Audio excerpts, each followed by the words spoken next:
দর্শক, আসসালামু আলাইকুম। জীবনের গল্পে আপনাদের স্বাগতম। ক্যামেরার সামনে দাঁড়িয়ে আছে এই মুহূর্তে একটি অসহায় বোন। আমরা শুনবো তারই জীবনের গল্প।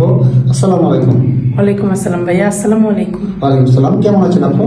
এই তো আলহামদুলিল্লাহ, পাক রাখছে ভালো। আপনি? আলহামদুলিল্লাহ, আমি ভালো আছি। আপনার নামটা কি, কোথা থেকে এসেছেন? আমার নাম মিষ্টি ইসলাম, আমি ঠাকুরগাঁও থেকে এসেছি। ঠাকুরগাঁ থেকে এসেছেন। আপনার বয়স কত? আমার বয়স 24। 24 বছর বয়স। পড়াশোনা করেছেন আপনি? ভাইয়া আমি ইন্টার পর্যন্ত লেখাপড়া করেছি, দেন আমি মাদ্রাসায় থেকে লেখাপড়া করেছি। মাদ্রাসা থেকে লেখাপড়া করেছেন। আচ্ছা, ঠিক আছে আপু, বুঝতে পেরেছি। আপনার ফ্যামিলি থেকে কে আছে আপু? ভাইয়া আমার 5 বছর বয়সে আমার মা মারা গেছে, আর তারপর আমার আব্বু বিয়ে করেছে। আমার সৎ মা, সৎ 2 ভাইয়ের আমার আব্বু প্যারালাইজ। ও আচ্ছা আচ্ছা, আপনার আপন মা 5 বছর বয়সে মারা গিয়েছে। তো আপনার আব্বু একটা বিয়ে করেছেন, এখন বর্তমানে আপনার সৎ মা আছে, তাই তো? হ্যাঁ ভাইয়া। আচ্ছা, ঠিক আছে আপু, বুঝতে পেরেছি। তো আপনার সৎ মা আপনাকে কতটুকু ভালোবাসেন? ভাই আমার সৎ মা আমাকে এরকমই ভালোবাসে। আমি আগের ইন্টারভিউতে বলেছি যে একটু মাংস রান্না করলে আমার কপালে জুটতো না। এমনকি একদিন এরকম হয়েছিল, ডালের মধ্যে একটু হলুদ বেশি দেওয়ার কারণে উনি আমাকে মাথায় অনেক আঘাত করেছে, অনেক মারধর করছে। তো আমার সৎ মার আদর আমার কপালে এইটুকুই। আচ্ছা আচ্ছা, ঠিক আছে আপু, তাহলে আমি আমার সামনে যাচ্ছি না, কারণ পিছনে কথা সামনে আনলে হয়তো আপনার কষ্ট লাগতে পারে। যেহেতু আপনার সৎ মার কাছ থেকে আপনি কতটা সুখে ছিলেন সেটা আমি বুঝতে পেরেছি।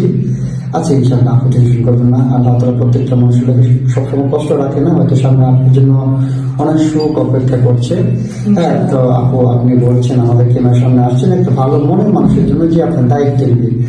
যেহেতু পৃথিবীতে আপনার আপন বলতে কেউ নেই, তাই তো? হ্যাঁ ভাই, আমার পৃথিবীতে আমি ছাড়া কেউ নেই। আমার মাঝে মধ্যে এরকম মনে হয় যে আমি যদি মারা যাই তাহলে আমার লাশটা কে খবর দিবে। ইনশাআল্লাহ, সমস্যা না। ওইগুলো টেনশন করে যার কেউ নেই পৃথিবীতে, তার একমাত্র আল্লাহ আছে। আচ্ছা, ঠিক আছে আপু, আমরা যে আপনাকে বিয়ে সাথে দিব, যিনি আপনাকে বিয়ে করবেন ওনার বয়স কেমন হতে হবে? বয়স কোনো ম্যাটার করে না ভাইয়া, আমি একজন ভালো মনের মানুষ চাই। আজকে যদি আমি একটা ইয়াং ছেলের কাছে বিয়ে বসি, সে যে আমাকে ছেড়ে চলে যাবে না তার কোনো গ্যারান্টি নেই। কারণ আমাদের দেশে এরকম অনেক হচ্ছে যে বউ রেখে চলে যাচ্ছে, বা এক বউ রেখে আরেক এখানে চলে যাচ্ছে। এগুলা না করে আমি একজন বয়স্ক লোকের কাছে বিয়ে বসবো। আচ্ছা আচ্ছা, ঠিক আছে আপু, বুঝতে পেরেছি। ইনশাআল্লাহ সমস্যা আমি চেষ্টা করবো। তো আপু, আমরা আপনার সাথে ওনারা যোগাযোগ কিভাবে করবেন? আমার সাথে যোগাযোগ করতে হলে আপনাদের মাধ্যমে যোগাযোগ করতে হবে। কেন, আপনার ব্যক্তিগত কোনো ফোন নেই? মানে আমি তো ভালো করে খেতেই পারি না, তো আমি কিভাবে ব্যক্তিগত ফোন থাকবে? আমার কোনো ব্যক্তিগত ফোন। আচ্ছা আচ্ছা, ঠিক আছে আপু, বুঝতে পেরেছি। যেহেতু আপনার ফ্যামিলিতে বাবা অসুস্থ, প্যারালাইসিস, ঘরে সৎ মা, আপনি নিজে ইনকাম করতে পারেন না, সেটা ফোন না থাকাটা আমি ইনকাম, আমি যদি কোনো চাকরির জন্য যাই, মানে বসেরা পচা পচা কথা বলে, তো এই কারণে আমি আর চাকরির কাছে যাই না। কারণ যেখানে শরীর নিয়ে কথা উঠবে ওইখানে তো চাকরি করে লাভ নেই ভাইয়া।